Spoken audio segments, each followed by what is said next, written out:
Good afternoon, everybody. I am Michael.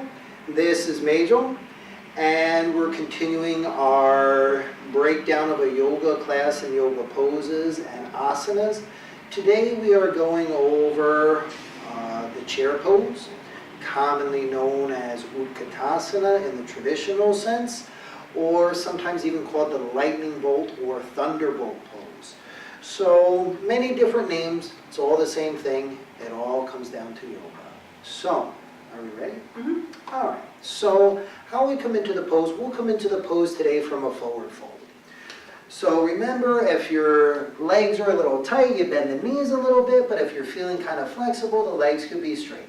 Always work with what you're feeling and always breathe deeply with everything you do.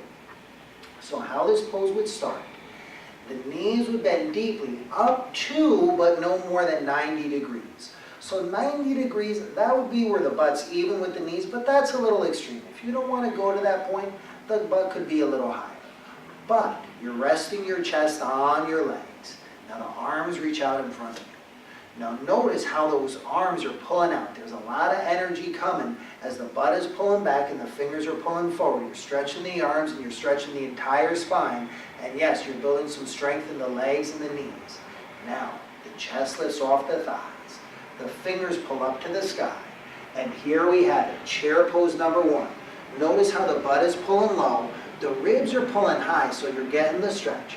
The fingers are pulling up and the arms are pulling back toward the ears, so you're awakening your shoulders and your chest muscles at the same time. That's chair pose number one. We'll up the challenge with chair pose number two.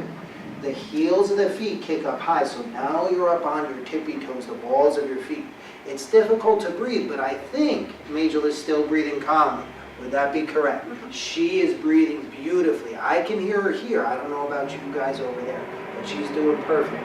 Now we're ready for the third and final chair pose. That's with the arms going straight out in front of you, so they're parallel to the floor. The knees, they squeeze together. The heels of the feet are still high. If you hadn't guessed, this is what's called the awkward chair pose for obvious reasons. Let's give this one more deep breath. Let's squeeze the knees together. We come all the way up. The heels go down. The hands come back into prayer. Whew. So there we have it. Chair pose number 1, 2, and 3. Come in for a yoga class and try some chair poses yourself, or more videos at yogaabove.com. Namaste, everyone.